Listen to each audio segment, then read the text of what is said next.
പൊക്രോവ്സ്കോയെ എന്ന കുഗ്രാമത്തിനുള്ളിൽ നിന്നും റാസ്പുട്ടിന്റെ പ്രശസ്തി പുറം ലോകത്തേക്ക് പരന്നു തുടങ്ങി. 1900-ന്റെ തുടക്കത്തിൽ സൈബീരിയൻ മേഖലയിലെ മിക്ക ഗ്രാമങ്ങളിലും റാസ്പുട്ടിനെക്കുറിച്ചുള്ള കഥകൾ പ്രചരിച്ചു. പലരും റാസ്പുട്ടിനെ തേടി പൊക്രോവ്സ്കോയെയിലെത്തി. സമ്പന്നരായ ചില ആളുകൾ റാസ്പുട്ടിനെ പ്രാർത്ഥനയ്ക്കായി ക്ഷണിച്ചുകൊണ്ടുപോകാനും തുടങ്ങിയിരുന്നു. അത്ഭുത ശക്തികളുള്ള ഒരു സന്യാസിയെന്നാണ് പൊതുവെ ആളുകൾ അയാളെപ്പറ്റി കരുതുന്നത്. മാത്രമല്ല, അയാൾക്ക് ഭാവി പ്രവചിക്കാനുള്ള കഴിവുമുണ്ട്. റാസ്പുട്ടിന്റെ പ്രാർത്ഥന കൊണ്ട് രോഗങ്ങൾ മാറിയ ചില കഥകളും ആളുകൾക്ക് പറയാനുണ്ട്. ഇതെല്ലാം ആളുകൾക്കിടയിൽ റാസ്പുട്ടിനെ പെട്ടെന്ന് സ്വീകാര്യനാക്കി. നാട്ടിൻപുറത്തെ ചെറിയ പള്ളികളുടെ മാതൃകയിൽ ഒരു ചാപ്പൽ റാസ്പുട്ടിൻ സ്വന്തം നാട്ടിലുണ്ടാക്കി. സ്വന്തം വീടിന്റെ ബേസ്മെന്റിലെ മുറി അങ്ങനെ സജ്ജീകരിക്കുകയായിരുന്നു. അവിടെ അയാൾ കുടുംബാംഗങ്ങളുടെ സഹകരണത്തോടെ പ്രാർത്ഥനാ പരിപാടികൾ നടത്തി. ഇതിനകം ഗ്രാമത്തിൽ റാസ്പുട്ടിന്റെ ഒരു ഭക്തസംഘം രൂപപ്പെട്ടിരുന്നു. ഇങ്ങനെയാണെങ്കിലും റാസ്പുട്ടിന്റെ ആരാധനാലയത്തിന്റെ പല പ്രവർത്തനങ്ങളും നിഗൂഢതയുണർത്തി. അവിടെ പ്രാർത്ഥനയ്ക്കെത്തുന്ന സ്ത്രീകളെ അയാൾ ലൈംഗികമായി ഉപയോഗിക്കുന്നുണ്ടെന്നൊരു വാർത്ത ആളുകൾക്കിടയിൽ പ്രചരിച്ചിരുന്നു. പക്ഷേ ആരും കാര്യമായ പരാതിയൊന്നും പറഞ്ഞില്ല. റാസ്പുട്ടിന്റെ പ്രാർത്ഥനാ രീതികളും വിചിത്രമായിരുന്നു. പെരുമാറ്റം നാൾക്കുനാൾ പരുഷമായി വന്നു. ഏതായാലും റാസ്പുട്ടിൻ വലിയ രീതിയിലൊന്നും ചോദ്യം ചെയ്യപ്പെട്ടില്ല. മാത്രമല്ല, പല ആളുകളും അയാളുടെ പ്രാർത്ഥന കൊണ്ട് രോഗം ഭേദമായതായും മറ്റും അവകാശപ്പെടുകയും ചെയ്തു. പതുക്കെ റാസ്പുട്ടിന്റെ പേര് സൈബീരിയൻ അതിർത്തികൾ കടന്ന് റഷ്യയുടെ സമ്പന്ന ഭൂമികയിലേക്ക് പ്രവേശിച്ചു. ഒരവധൂതനെ പോലെയുള്ള റാസ്പുട്ടിന്റെ ദീർഘസഞ്ചാരങ്ങൾ അപ്പോഴും തുടർന്നിരുന്നു. ഒരിക്കൽ തനിക്ക് സാർ ചക്രവർത്തിയുടെ കൊട്ടാരത്തിൽ തന്നെ എത്താൻ കഴിഞ്ഞേക്കുമെന്ന് അയാൾ പ്രതീക്ഷിച്ചു. അതിനൊരു കാരണമുണ്ട്. സെന്റ് നിക്കോളാസ് മൊണാസ്ട്രിയിൽ റാസ്പുട്ടിന്റെ ഗുരുവായിരുന്ന മക്കാരി തന്നെ ഒരിക്കൽ റാസ്പുട്ടിനോട് അങ്ങനെ സൂചിപ്പിച്ചിരുന്നു. റഷ്യയുടെ പ്രധാന പട്ടണത്തിലേക്കുള്ള തീർത്ഥാടന യാത്രകൾ തന്റെ ഭാഗ്യം പരീക്ഷിക്കാനുള്ള അവസരം കൂടിയായി മാറി റാസ്പുട്ടിന്. സൈബീരിയയുമായി താരതമ്യം ചെയ്യുമ്പോൾ റഷ്യയുടെ സാംസ്കാരിക സാമൂഹിക ലോകം വളരെ സമ്പന്നമാണ്. അങ്ങേയറ്റം പരുക്കൻ കാലാവസ്ഥ നിറഞ്ഞ സൈബീരിയയുമായി താരതമ്യം ചെയ്യാൻ പോലും കഴിയുന്നതല്ല അവിടുത്തെ ഭൂപ്രകൃതി. സമ്പന്നരായ ആളുകൾ, അവരിൽ വലിയ പ്രഭു കുടുംബാംഗങ്ങൾ, കൊട്ടാരത്തിലെ ചാർച്ചക്കാർ, സർക്കാർ ഉദ്യോഗസ്ഥർ, പട്ടാളക്കാർ എന്നിങ്ങനെ എല്ലാവരുമുണ്ട്. നഗരങ്ങളിൽ താമസിക്കുന്നവർക്ക് കൊട്ടാരവുമായി ഏതെങ്കിലും തരത്തിലുള്ള ബന്ധമുണ്ടാവും.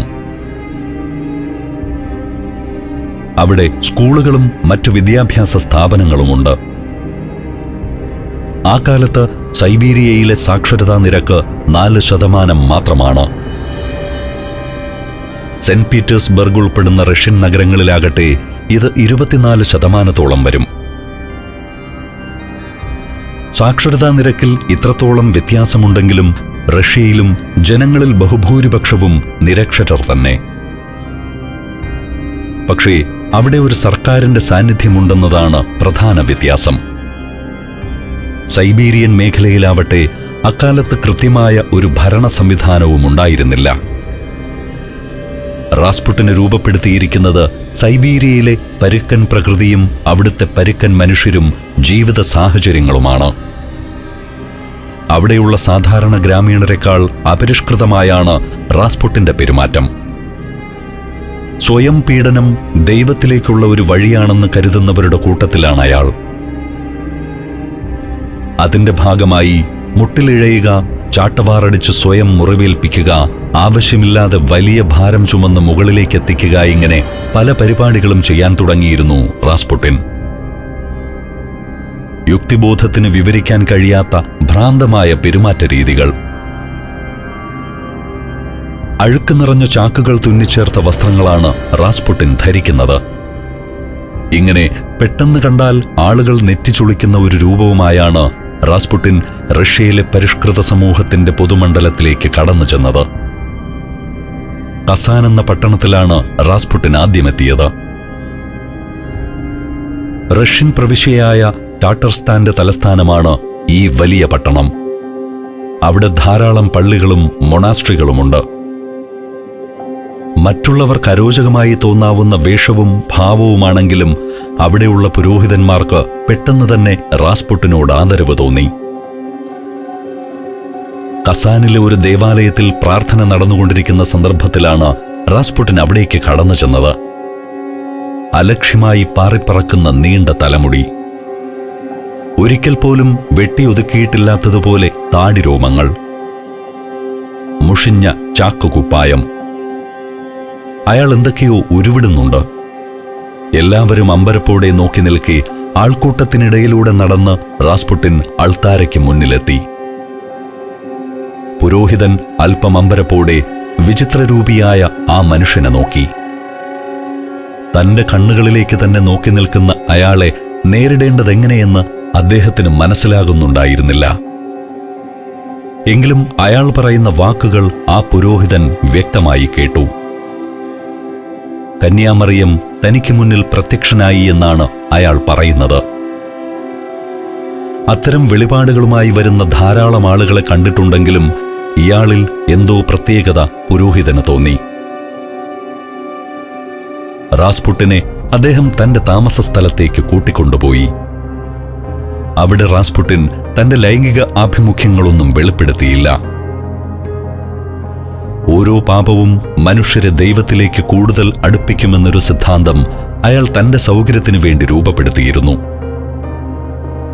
സൈബീരിയയിലെ ദരിദ്രരായ ജനങ്ങളോട് പ്രയോഗിക്കാറുള്ള ആ സിദ്ധാന്തമൊന്നും റാസ്പുട്ടിൻ കസാനിൽ താൻ പരിചയപ്പെട്ട പുരോഹിതർക്ക് മുന്നിൽ വെളിപ്പെടുത്തിയില്ല.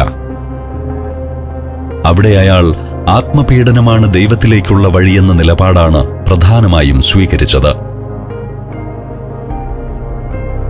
അതേസമയം റാസ്പുട്ടിൻ ചില കഴിവുകൾ സ്വയം ആർജിച്ചെടുക്കുകയും ചെയ്തിരുന്നു.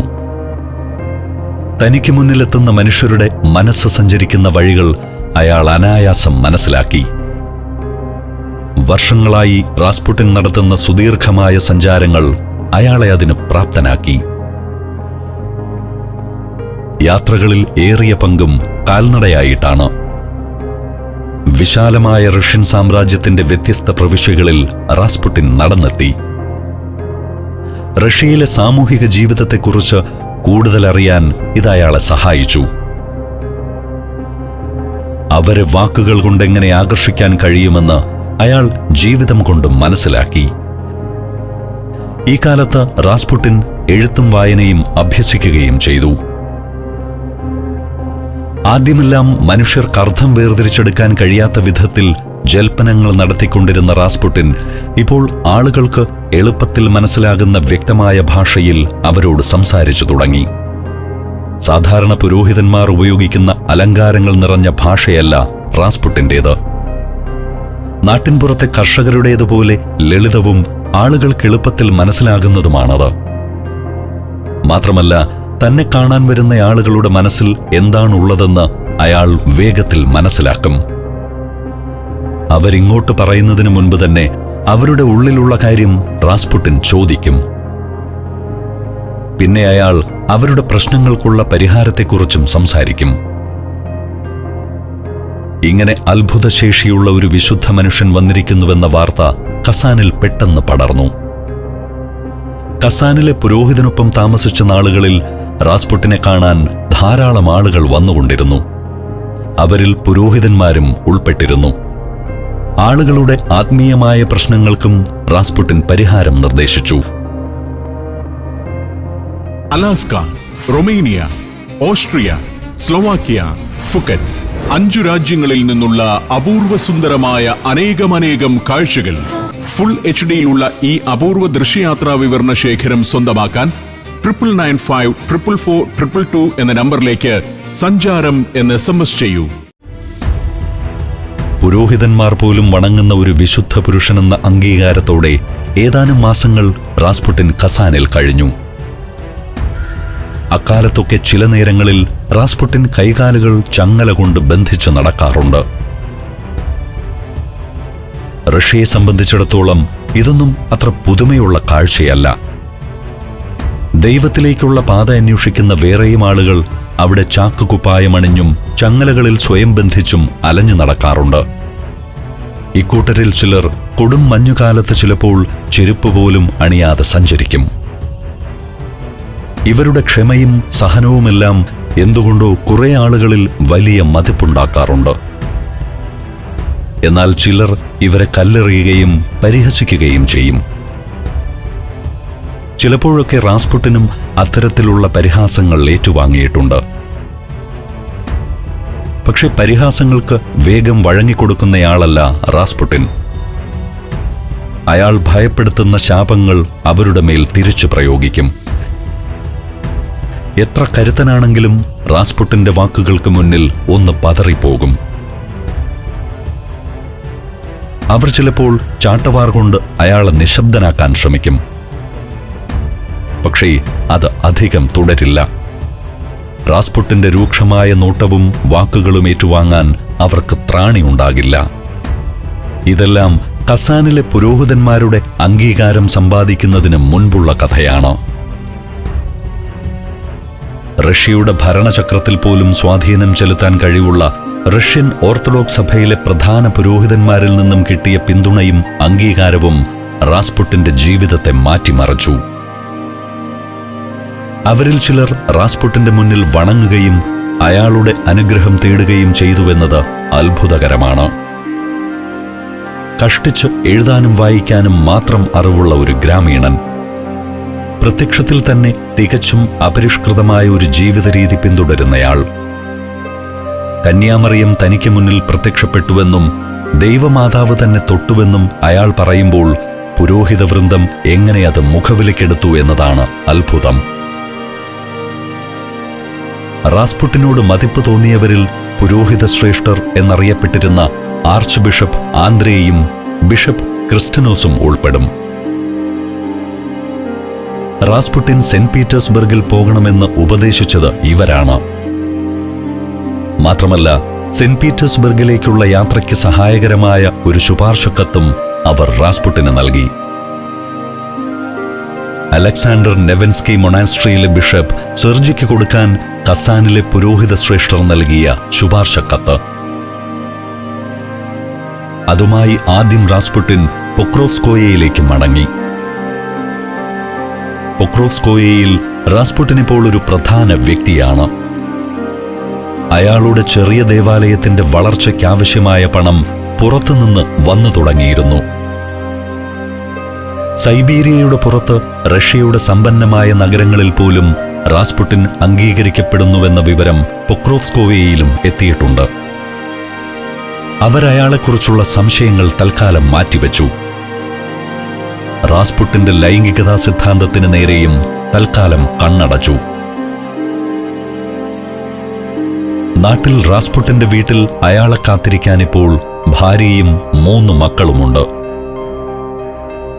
1895 ജനിച്ച മകൻ ദിമിത്രി, 1898 1900 ജനിച്ച പെൺമക്കൾ മരിയയും വാർവരയും.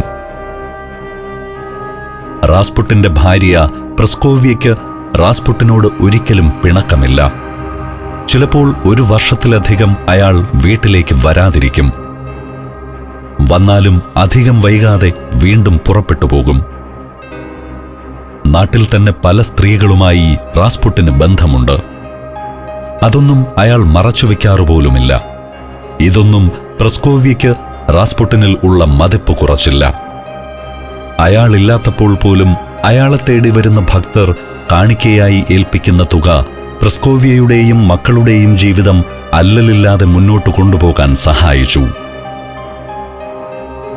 കുട്ടികൾ മൂവരും ചെറുപ്പം മുതൽ തന്നെ റാസ്പുട്ടിനെക്കുറിച്ചുള്ള അത്ഭുത കഥകൾ കേട്ടുകൊണ്ടാണ് വളർന്നത്. നാട്ടിലെത്തുമ്പോൾ റാസ്പുട്ടിൻ സ്നേഹസമ്പന്നനായ ഒരു പിതാവായി മാറി. അയാൾ ഏറെ സമയം കുട്ടികൾക്കൊപ്പം കളിച്ചു. ഇത്തവണ റാസ്പുട്ടിൻ പൊക്രോവ്സ്കോവയിൽ നിന്നും നേരെ റഷ്യയുടെ തലസ്ഥാന നഗരിക്കടുത്ത് സ്ഥിതി ചെയ്യുന്ന അലക്സാണ്ടർ നെവൻസ്കി മൊണാസ്ട്രിയിലേക്കാണ് പോയത്. റഷ്യൻ സാമൂഹിക മണ്ഡലത്തിലെ പ്രധാനപ്പെട്ട ഒരിടത്തേക്ക് ആദ്യമായാണ് റാസ്പുട്ടിൻ ഒരു ശുപാർശ കത്തുമായി കടന്നു ചെല്ലുന്നത്. അതും നിസ്സാരമായ ശുപാർശയല്ല. ഈ കത്തുമായി വരുന്ന വ്യക്തി ഒരു ദിവ്യനാണെന്നാണ് കത്തിൽ എഴുതിയിരിക്കുന്നത്.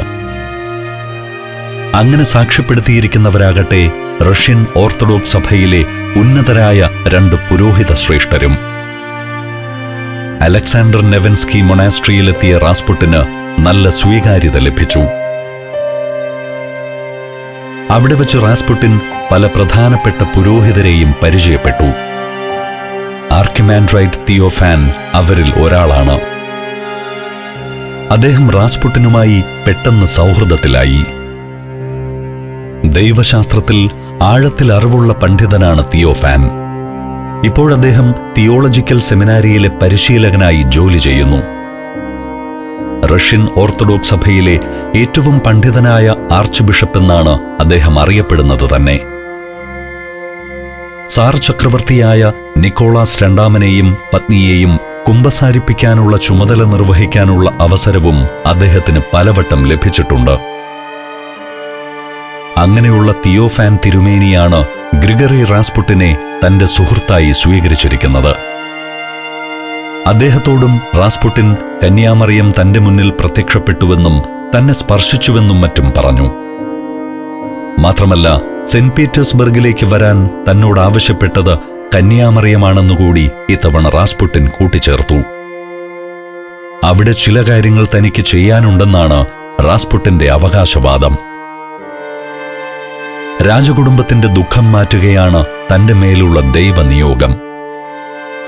രാജകുടുംബത്തിനുള്ളിൽ നിലനിൽക്കുന്ന സംഘർഷങ്ങളുടെ ഉള്ളുകളികൾ അറിയാവുന്ന തിയോഫാൻ തിരുമേനി ഒന്ന് ഞെട്ടി. റഷ്യ ജപ്പാൻ യുദ്ധത്തിലേറ്റ കനത്ത പരാജയവും തുടർന്ന് 1905 നടന്ന റഷ്യൻ വിപ്ലവവും അദ്ദേഹത്തിന്റെ മനസ്സിൽ കൂടി കടന്നുപോയി. അതുമാത്രമായിരുന്നില്ല രാജകുടുംബത്തിന്റെ മുകളിൽ കരിനിഴൽ വീഴ്ത്തിയിരുന്നത്.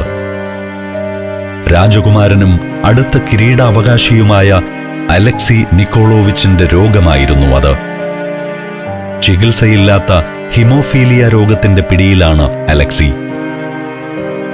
ഈ വിവരം കൊട്ടാരവുമായി അടുപ്പമുള്ള വളരെ കുറച്ചാളുകൾക്ക് മാത്രമേ അറിയുകയുള്ളൂ.